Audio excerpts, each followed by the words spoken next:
Assalamu alaikum. This is Abdulrhman, a student of King Faisal University. We are in part 4 of a series of lessons on WinForm using C#. In this lesson, we will discuss some basic controls. There is no better way to learn WinForm than by demonstrating it.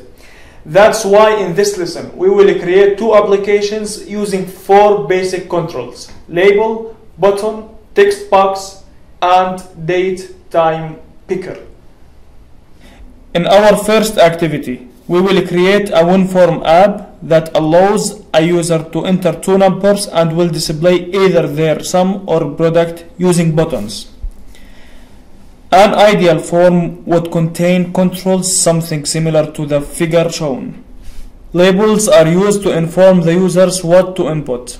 Text boxes to accept the inputs. Buttons for computing the sum and product. Another label to inform the user the placement of the result. And another text box that can only be read for the result of either sum or product. Let's create a new project and name it WF4_1. Let's drag and drop a label from the toolbox. You can copy another control by holding the control key while dragging the control you want to copy. Let's add a text box, control and drag to copy. A button, control and drag to copy. A label and another text box. Take note of their names: text box 1, text box 2, button 1, button 2, and text box 3.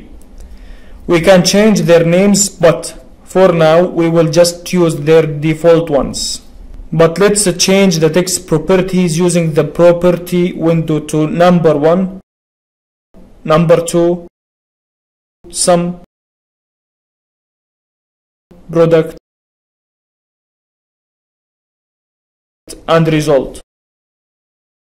Let's change also the read-only property of text box 3 to true, so the user cannot edit its text.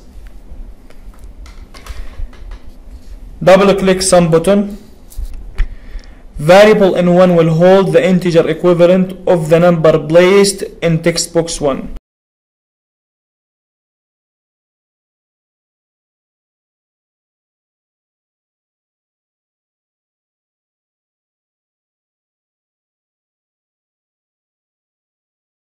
While in2 for text box 2.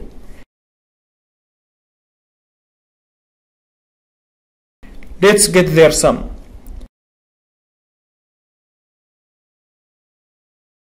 We will place the result to the text box 3.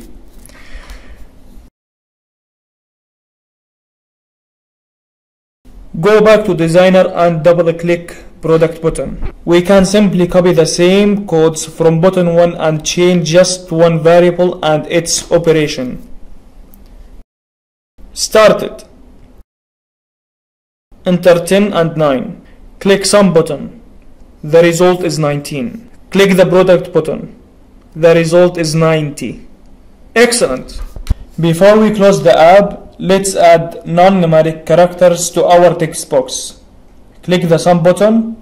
An error was raised because that value cannot be converted to numeric. For now, just click stop.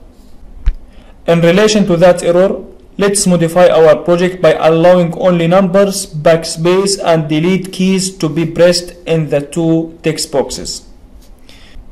To do this, we must be able to monitor the key pressed before we display it in the text box. If the key pressed is not a number, delete or backspace, we will handle it. Now, go back to the design. Select text box 1 and in the properties windows click the event button. Find and double click the key press event.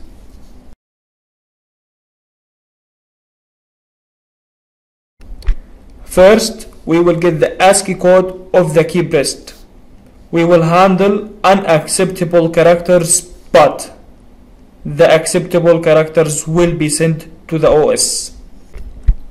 Therefore, only backspace 8, numbers 48 to 57, and delete 127 will be sent to OS.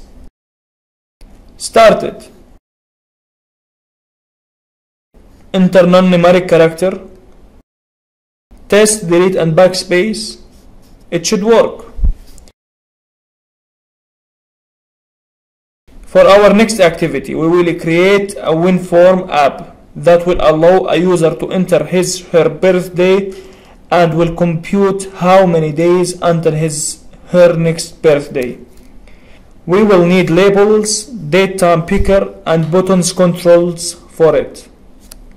Let's create a new project and name it WF4_2. Let's drag and drop a label, a DateTimePicker, a button and another label from the toolbox. Let's change the text properties of the labels and button.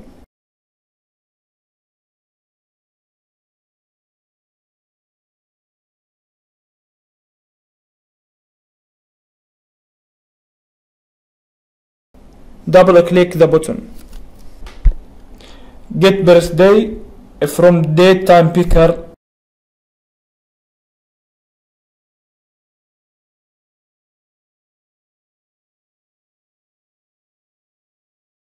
Get today's date.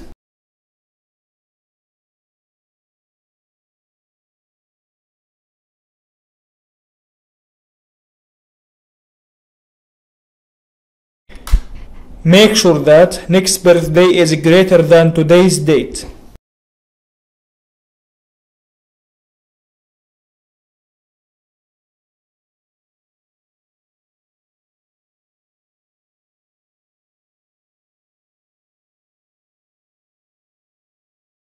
Get the number of days.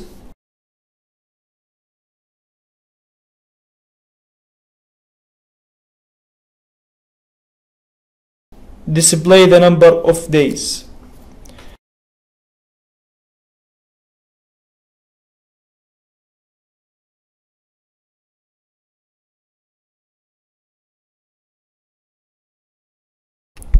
Start it and pick your birthday.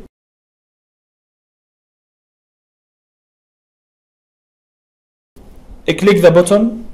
Oh no, that's still lots of days before my birthday. How about you? How many days left until your next birthday? For your challenge, modify our project by identifying the number of weeks instead of days before your next birthday. Remember that there are 7 days in a week. In our next lesson, we will discuss another set of basic controls such as checkbox, radio button, and checked list box. Thank you for joining me in this channel.